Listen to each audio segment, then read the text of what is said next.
Hello friends, welcome to my channel. Hello शिक्षक, अगर आपने सीटेट 20 अगस्त 2023 का एग्ज़ाम दिया है तो ये वीडियो आपके लिए बहुत इंपॉर्टेंट होने वाला है, क्योंकि बहुत सारे स्टूडेंट्स कंप्लेन कर रहे थे, रिक्वेस्ट कर रहे थे सेंट्रल गवर्नमेंट से कि उनका जो एग्ज़ाम है, जो सीटेट का रिजल्ट है, कहीं ना कहीं गलत आया है या उनके मार्क्स कम कर दिए गए। तो यहाँ पे रीचेक की बात हो रही थी या क्रॉस चेक की बात हो रही थी। तो इन्हीं सब बातों को ध्यान रखते हुए यहाँ पे सीबीएसई की एक बहुत ही इम्पॉर्टेंट आपकी न्यूज़ अपडेट की गई है, यानी कि एक नोटिस जारी की गई है जिसमें मेंशन किया गया है कि कैसे आप अपने सॉल्यूशन को, कैसे आप अपनी कॉपी को चेक किया गया है, ये देख सकते हैं।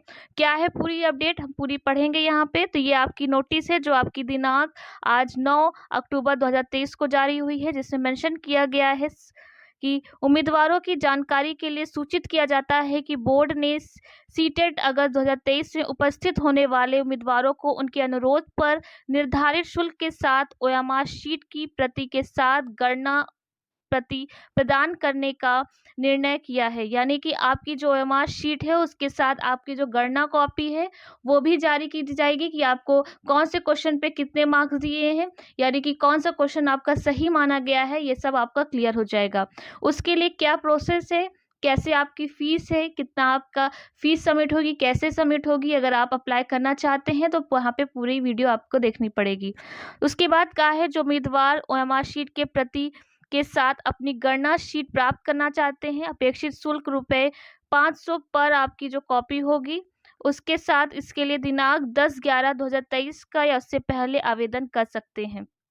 यहाँ पे आपको 1 महीने का समय दिया जाएगा, यानी आपका 9 को ये नोटिस आया है, 10 से आप स्टार्ट कर सकते हैं और अपने 10 नवंबर तक ये पूरा आवेदन कर सकते हैं, जिसमें आपकी फ़ीस जो होगी वो मात्र 500 रुपये होगी, जिसमें आपकी ओएमआर शीट होगी और साथ में आपकी गणना शीट भी होगी। और आपके जिन लोगों के पहले ही आरटीआई अधिनियम 2005 के तहत अन्यथा आवेदन कर दिया है, वे रुपये 500 के आवश्यक शुल्क के साथ इसके लिए नए सिरे से निर्धारित तिथि से पहले आवेदन कर सकते हैं।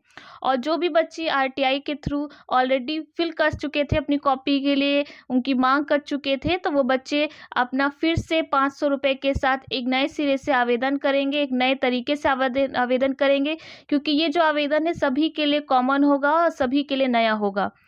उसके बाद लिखा है कि निर्धारित शुल्क किसी भी अनुसूचित बैंक द्वारा जारी दिल्ली, नई दिल्ली में देश सचिव सीबीएसई के पक्ष में बैंक ड्राफ्ट के माध्यम से इसके कार्यालय को भेजा जा सकता है। यानी आप 500 रुपये का बैंक ड्राफ्ट बनाएंगे, जिससे आप सीबीएसई के पक्ष में बैंक ड्राफ्ट से के कार्यालय को भेज सकते हैं। और उम्मीदवारों को अपने आवेदन में अपना क्या लिखना है, रोल नंबर लिखना है, नाम लिखना और पता आपका सही तरीके से लिखना है, क्योंकि आपका जो भी डिटेल है यहीं से आप की जाएगी। उसके बाद जो बैंक ड्राफ्ट बनवाएंगे उसके पीछे भी आपको रोल नंबर और नाम का उल्लेख करना है।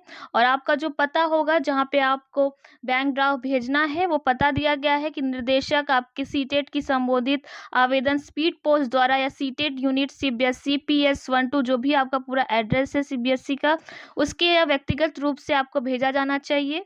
उसके बाद ओएमआर शीट के प्रति के साथ गणना शीट किसी भी संस्थान या स्कूल को प्रदर्शन या व्यावसायिक उद्देश्य या प्रिंट मीडियम के लिए प्रदान नहीं की जाएगी। यानी कि आपको इसलिए कॉपी नहीं दी जा रही है कि आप जाके अपने स्कूल्स में दिखाएं या उसको प्रदर्शन करें या किसी अलग कार्य के लिए इस्तेमाल करें। उम्मीदवार की ओर से जमा किया गया आवेदन अधूरा आवेदन बिना किसी संदर्भ के सरसरी तौर पर खारिज कर दिया जाएगा। यानी कि आपका जो एड्रेस होना चाहिए वो क्लियर होना चाहिए। आप जो भेज रहे हैं आपका पूरा, आपको फीस भी सबमिट करनी है, अगर कोई भी आपकी कमी होती है तो आपका कैंसिल कर दिया जाएगा। और बोर्ड के सक्षम पदाधिकारी का निर्णय अंतिम और उम्मीदवारों पर बाध्यकारी होगा। ओएमआर शीट के प्रति के साथ गणना शीट उम्मीदवार को केवल स्पीड पोस्ट द्वारा प्रदान की जाएगी। हालांकि किसी भी परिस्थिति में इस कार्यालय में 10/11/2023 के बाद प्राप्त होने वाली किसी भी अनुरोध पर विचार नहीं किया जाएगा। यानी कि आपकी जो अंतिम तिथि है वो आपकी 10 नवंबर है।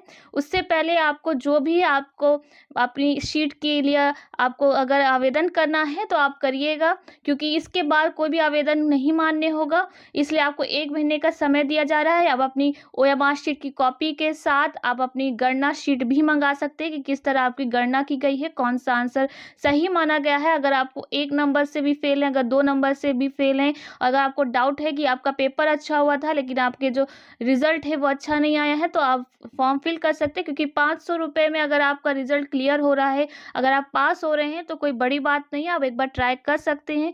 कुछ बच्चों ने आरटीआई भी फाइल किया होगा तो वो भी ये आवेदन कर सकते हैं। तो ये आज की अपडेट थी जो हमने सोचा आपको बता दिया जाए। अगर कोई और अपडेट आती है तो आपको जल्दी ही बता दी जाएगी। बस चैनल से जुड़े रहिएगा, लाइक कमेंट शेयर करना ना भूलिएगा। आज के लिए आपको थैंक यू।